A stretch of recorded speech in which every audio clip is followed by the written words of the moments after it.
evening. And this is actually not the New York Rangers' current jersey. You'll notice it says New York because back in the 80s they had New York on the away jersey and Rangers on home, which I thought was fine when I was a kid. And then when they changed it to they're both Rangers, I'm like, that seems kind of odd. And I realize now that historically it had been Rangers, but I thought it looked nice with New York on it. But anyways, that aside, the reason I'm wearing New York is because the Rangers continue this amazing run that they're on. If they traded Kreider before Monday with the run that they're on, they're crazy. There's something going on with the New York Rangers, and it is something that I think can be maintained into the playoffs. It is something that's been very impressive. And it happened again tonight. Now the shots were only 2-1 for the Carolina Hurricanes at 5 minutes, so slow start for both. There was a 2-on-1 for the Canes, and Shesterkin denied it. Shesterkin not a third star tonight at all, but pretty good game. The Rangers had some pressure at 11 minutes. Evenly played fast game, but as the game went along, the Rangers picked up momentum, and Zibanejad scores on a breakaway at 16:41 to make it 1-0 for the Rangers. Zibanejad continues his excellent run, and the Rangers, here we go. There was a late Canes power play. That wouldn't be successful. So we start the second period, an early Rangers power play.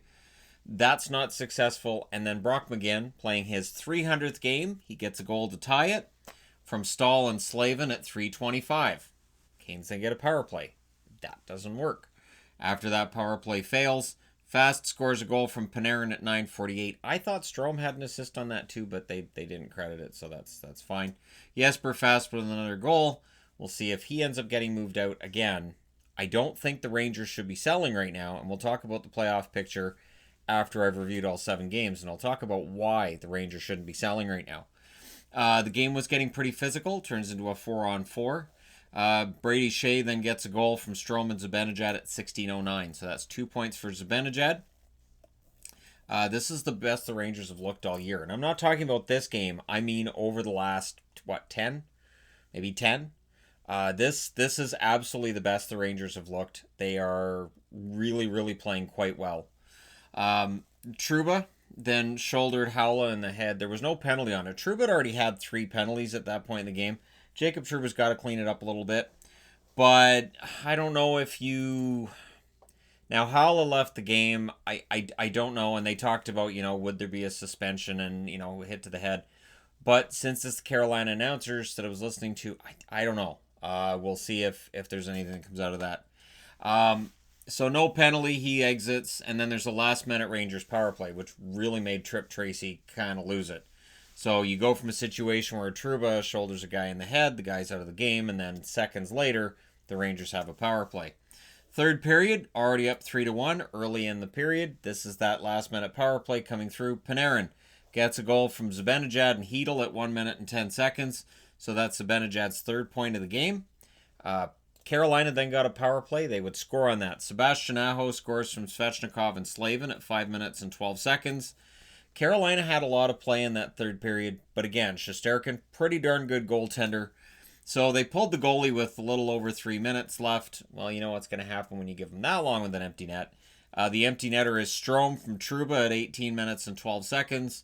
So the New York Rangers go into Carolina and win 5-2.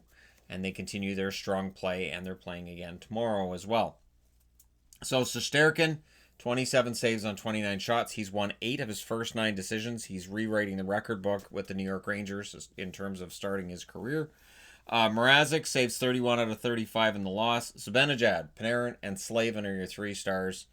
Power plays. Both teams went 1 for 4 with the power play. Shots were 11-10 in the first in favor of Carolina. 19-8 for the Rangers in the second. And then 10-7 Carolina in the third. Final shots 36-29 in favor of the Rangers. Do not sleep on the New York Rangers. And whoever gets to face them in the first round, if it's Boston, I don't like Boston's chances. Just being completely honest. Detroit. If you're the New York Islanders and you need to solve your scoring woes and your losing streak, here's Detroit. The Detroit Red Wings coming out of tonight officially are eliminated from the playoff picture. They put up a valiant fight by winning 3 of their last 17 coming into this game. And now they're winning 3 out of 18, and that's just one too many losses. They're officially not going to be in the playoffs this year. The Islanders had the early jump, which is surprising on some level because John Tonelli's number 27 was retired. There was a long retirement ceremony that made the game start late. Again, as a Canuck fan, I'm going, wait, how does this game get to start late too? They made sure that the Sedin's jersey retirement didn't make the game start late. So, white jerseys at home for the Islanders. I've said this before, I'll say it again. Teams should wear white at home. Makes a lot more sense.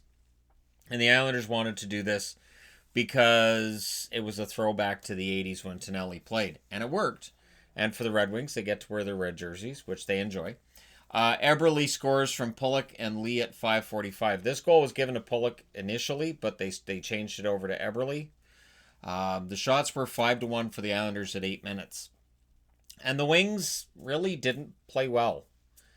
In fact, you could barely qualify them as playing at all. They were stuck on one shot. The Islanders get a power play. The Wings then got a power play. They're still stuck on one shot. They didn't get a shot during that power play. In fact, the best chance was the Islanders shorthanded.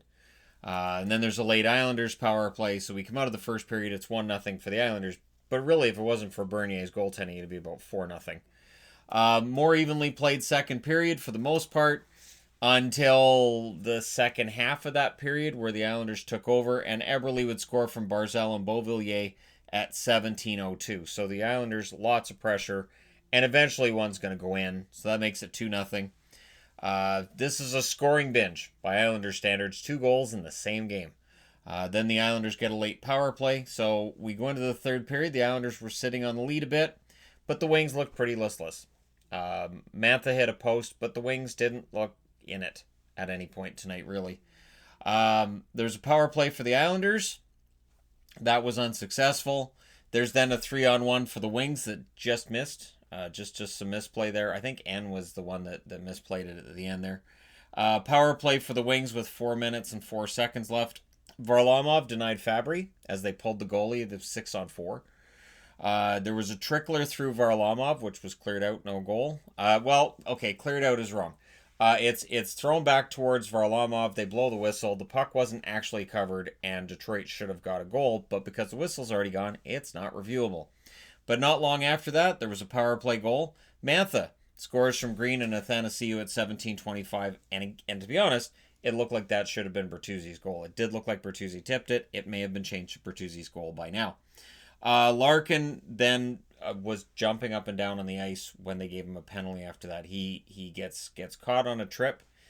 I thought it was an okay call. I understood why Larkin was upset because they had just made it a 1-goal game, and that's really what kills him here. So on that power play, Eberle gets the goal from Green and Barzal at 19:23. So Andy Green, scoring star for the Islanders so far. I think that's 2 points in 3 games with the Islanders. That power play goal, that's a hat trick goal for Eberle, and that's his 3rd career hat trick. And then they pull the goalie, because why not? You're Detroit, and Komarov hits the empty net from Bailey and Nelson at 19:53, and your final score is 4-1. Bernier saves 36 out of 39. It's another good game for Bernier. Varlamov saves 21 out of 22. He is their starter now. 3 stars are Eberle, Barzal, and Varlamov. Power plays, Detroit goes 1 for 2. The Islanders had 5 power plays tonight. They scored once. Shots 13-2 in favor of the Islanders in the first. Yeah. 21-12 Islanders in the second. Like I said, once they started pushing. Wow. And then 8-6 Detroit in the third. Final shots 40-22 in favor of the New York Islanders, who do win the game at home against a team that they should beat at home. So with the Islanders now off their losing streak and Detroit officially eliminated from the playoffs, let us move along. The Chicago Blackhawks. This was a really, really good game. This felt like a playoff game the whole way through. For Nashville, not the result they wanted. Not as bad as it could have been, though, to be honest, because once Chicago got going, wow. So first period, Ellis is back. Bonino was out sick, so it did affect things because Bonino's line's been going really, really well. So Turris was slotted in the middle instead. Hawks get a power play. During that power play, keep in mind I said coming into tonight's game, the Hawks with the 31st rated power play against the Predators' 31st ranked penalty kill. Well, the highly movable object, which is the Nashville penalty kill, allowed 7 shots to the Hawks during their first power play. Yeah. So this was an indication that that penalty kill is just as bad as advertised. The Predators then get a power play. That didn't succeed. And during the penalty kill, Saad ends up drawing a penalty shot. Now, he was stopped during that penalty shot, but good game for Saad. The shots were 10-1 for the Hawks at 11 minutes and 30 seconds. By the end of the period, they've evened up, and it feels like Nashville's kind of taken over the game going into the second, as the shots evened up early in that second period. I think it was 15-15 at about the 4-minute mark. Crawford stopped Grimaldi. Crawford had an excellent game, but Rinne was also having another great game. Remember, a few days ago, how I'm like, I understand people are trying to say Saros is now the starter, but maybe pump the brakes on that? Yep. Definitely pump the brakes on that now. The Predators were buzzing the Hawks net at around the halfway mark. They get a power play out of that, and they don't score on it. But Rinne, great stop by Rinne, which led to a break the other way. Rinne passes it to Blackwell, goes to Grimaldi, goes to Ekholm. Ekholm gets the goal at 14:56. It's 1-0 for Nashville. The Predators then got a power play, which turned into a 5-on-3 for 1 minute and 13 seconds. So the Hawks absolutely being dominated at this point by Nashville. In fact, the shots were 29-10 for the Predators since it was 10-1 for Chicago. So once Nashville got things going, things were really going their way. Third period, Crawford was tested early, and Cuckoo had 3 penalties in this game, so the Predators had a power play. Slater Cuckoo's been taking a lot of penalties, and it's not just, it's where and it's when that has me thinking that if I'm Stan Bowman and I'm looking at improving my blue line, Cuckoo might be the guy that ends up being on the way out. So just throwing that out there, and if you're a Hawks fan and you agree, let me know, because I think it's 3 games in a row where I've seen him take penalties, and I'm like, man, he can't be doing that. Either they're in the offensive zone or they're just careless penalties. There was a penalty-filled first half of that period. Rinne continued his great play until DeBrincat scores from Kane and Keith at 9 minutes and 5 seconds. A power play goal, and that's Keith hitting the 600-point mark. So once he got 599, he had no problem hitting 600. So maybe Ovechkin hitting 699. Next game he'll hit 700. The momentum, though, was with the Hawks at that point. Crawford stopped a really good chance from Yarncroke. Rinne then denied Kajula, and in the last minute, Rinne robbed Kubalik. And Kubalik looked skyward after that one. So we go to overtime. Kane, Taves, and Keith are out there to start the overtime, of course, because of course they are. There was a close call for Yossi. He almost got one. It goes the other way. DeBrincat scores from Keith at 4:02, so that's 601 points for Duncan Keith now. And that was a breakaway goal for DeBrincat, who gets his second of the game. DeBrincat finally getting some goals. It's a little late in the season. He's not going to get to 40 or anything. Maybe won't even get to 30, but at least he's started scoring, and it keeps that really small flame of hope for the Blackhawks alive. The problem is they allowed Nashville to come out of tonight with a point, and they didn't want to do that. Rinne saves 36 out of 38. Rumors of his demise have been greatly exaggerated. Crawford, 42 saves on 43 shots. Your 3 stars, DeBrincat, Crawford, and Rinne. Very easy to pick the 3 stars for this game. Power plays, 0 for 5 for Nashville, 1 for 4 for Chicago. Shots, 12-10 Chicago in the first, 20-9 in favor of Nashville in the second, 16-10 Chicago in the third, 3-1 in the overtime in favor of Nashville. It's only 1 shot for Chicago, but it's the one that matters. Final shots, 43-38 in favor of the Nashville Predators, who have to come out of tonight thinking, well, we got a point, and there's still games in hand, and it's better than not getting anything. Next game up, St. Louis in against Dallas. Man, I enjoy listening to Daryl Ray on the Dallas broadcasts. I do. And I enjoy the honesty from the Dallas announcers.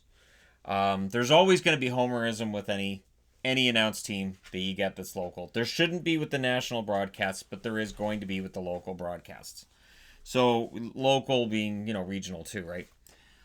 So keep that in mind as we go through the notes here. First period, Winter Classic jersey being worn by Dallas. And I thought, well, that's good. That's good to see them in the Winter Classic jersey. This could be fun. No. The Stars were sharp early, Allen held, and then the puck goes the other way, and Steen gets a goal from Kyrou and Parayko at 5:48.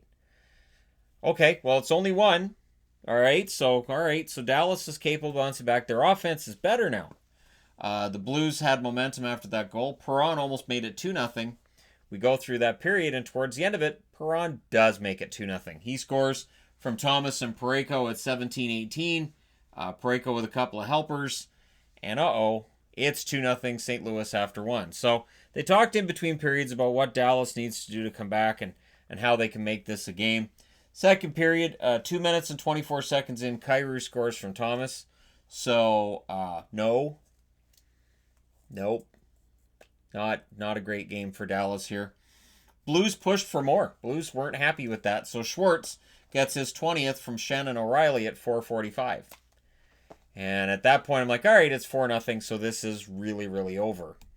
And because I know St. Louis isn't allowing 5 goals in this game, much less 4 in regulation after this. Bishop was out at that point. Hudobin went in. I'm not going to put the blame on Bishop in this. There may be Dallas fans that want to. I think it was defensive breakdowns. I think it was just Dallas wasn't seemingly ready tonight. The Stars were under siege after that, and I thought it was the worst game Dallas has played in months. Now, conversely, great game for St. Louis. It continues their momentum, and they're able to win their third in a row tonight. Power play for the Stars, then they get another, but their power play went back to sucking tonight. This is just kind of how it works. And at the end of the period, what does the Dallas announcer say? He says, if they tried to clap, they'd miss their hands. That's how well he said the Dallas Stars were playing tonight.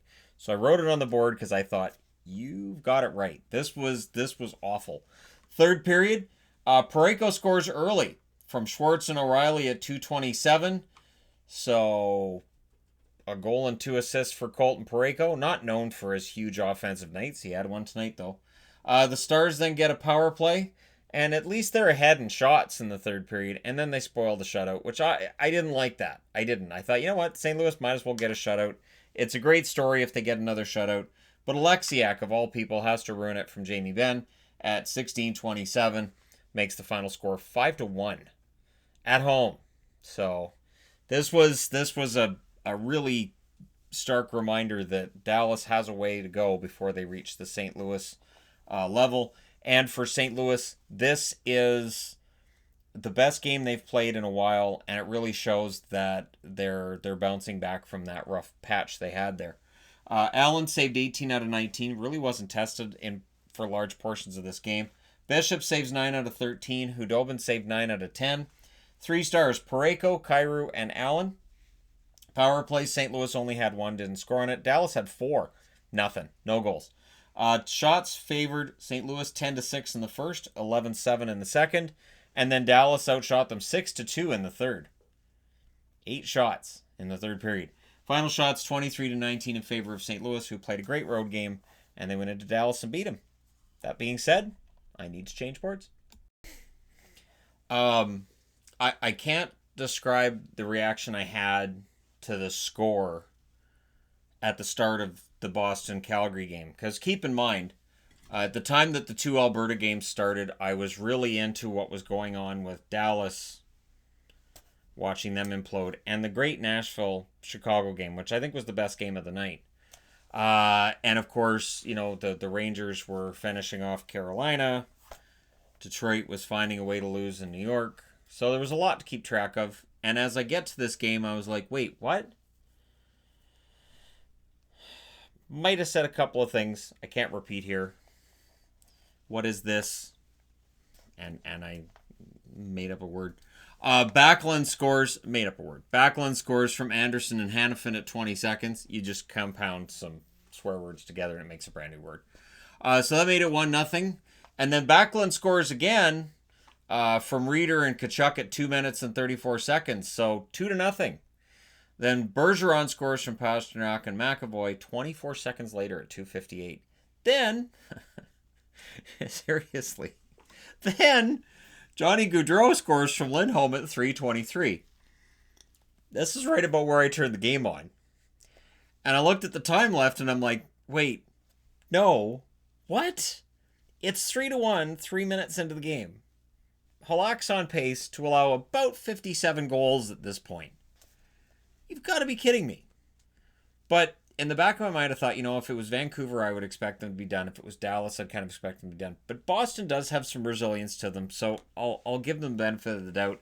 And if they have just a really bad game, they're number one overall. Tampa had a rough game last night, so these things happen. Bergeron scores from Pastrnak and McAvoy at 6 minutes and 12 seconds. Makes it 3-2. So that's Bergeron's second of the game. Then the Flames get a power play. It is unsuccessful. Charlie Coyle would then score to tie it from Kuhlman and Bjork at 12 minutes and 20 seconds. How crazy was this? That's 6 goals scored on the first 12 shots of the game. And I thought, boy howdy, better not write a bunch of notes because this game's going to have a lot of goals in it. And I was kind of surprised neither coach decided to switch their goaltender. That neither coach said, this isn't working out so well. 50% of the shots are going in.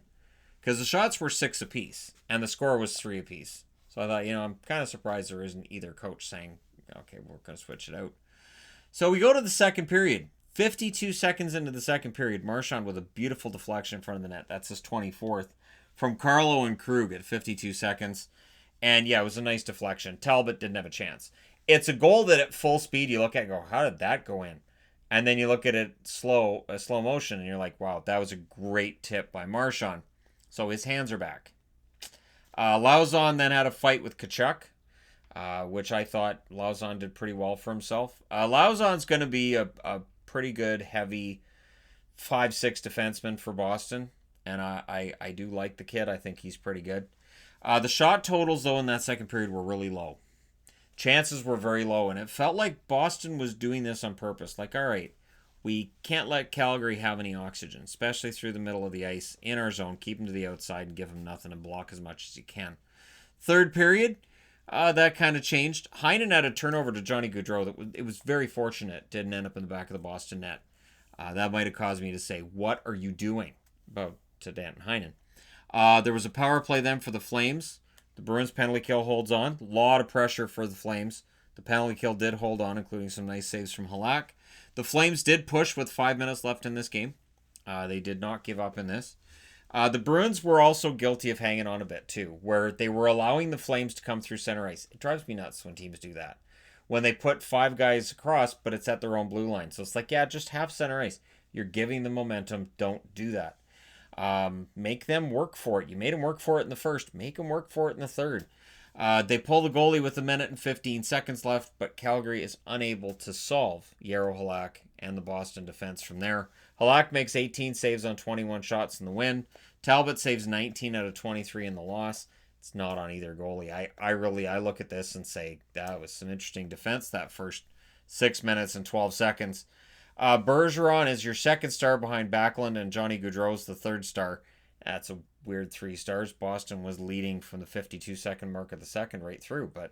So Boston wins both games in Alberta, and now they get to move to Vancouver tomorrow night to try to complete the sweep of Western Canada. Power plays, Boston didn't have any. Calgary was 0 for 2. Shots were 12-6 in favor of Boston in the first period, 5 apiece in the second, and 10-6 in the third in favor of the Calgary Flames. Shots 23-21 overall in favor of Boston. Not an overly exciting game. Despite the first 6 minutes of this game, after that it was kind of quiet, and there were long periods there where Calgary went without shots and Boston sometimes went without shots, and it was slow-ish. Next up, Minnesota in against the Edmonton Oilers. This was not a slow game, and this showed that the Minnesota Wild.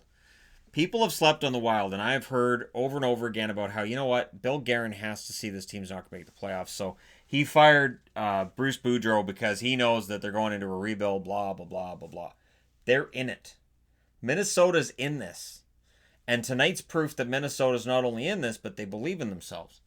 So early, 50 seconds in, Nugent Hopkins scores from Yamamoto and Bear. And this is, of course, at the same time as I'm seeing all kinds of goals in the Calgary game. And I'm like, okay, so Alberta's come out ready tonight. But Fiala scores from Suter at 8 minutes and 25 seconds to tie it. So Minnesota, good road game. But even though they're leading in the shots, the Oilers get another one behind Stalock.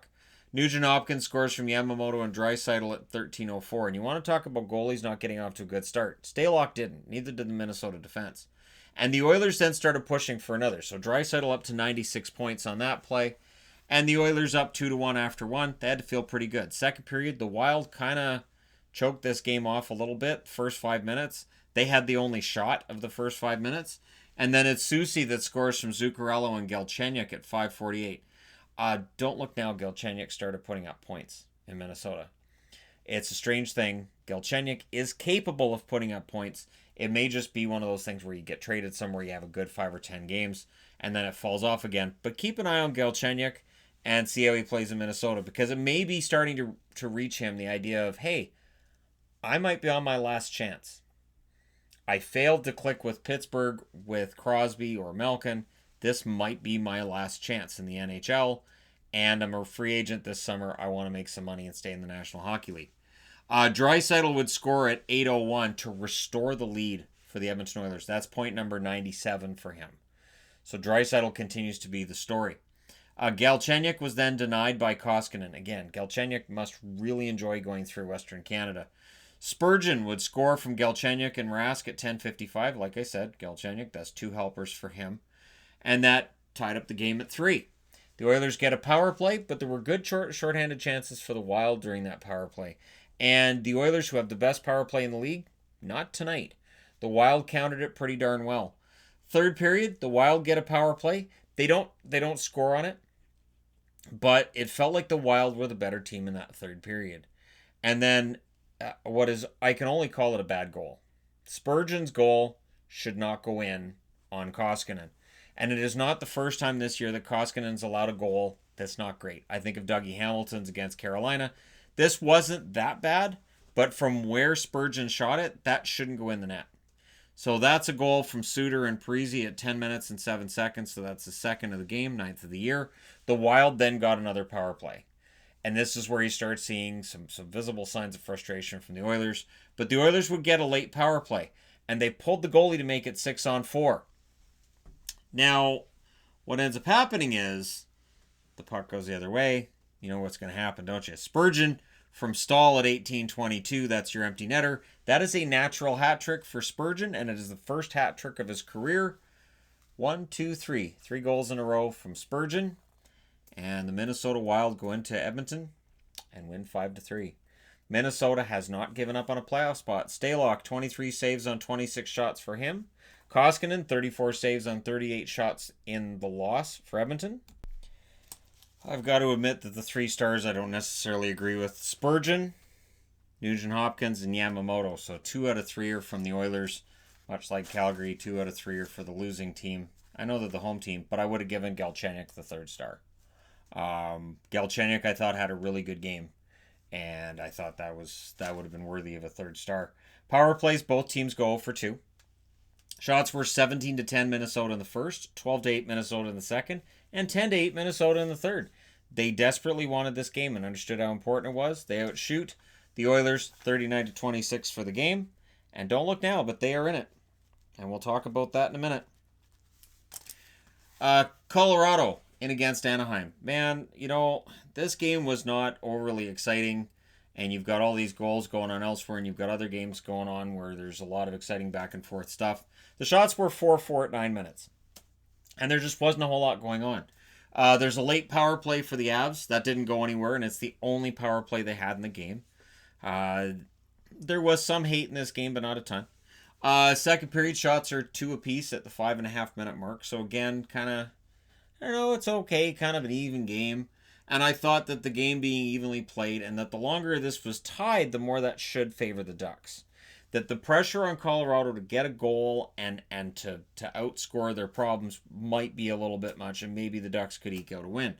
I didn't realize that the Ducks in the second period weren't really going to show up. And that's kind of the storyline from tonight, is that by the time the Ducks really woke up and started playing well, Francouz already had his legs under him, and he was playing very, very well.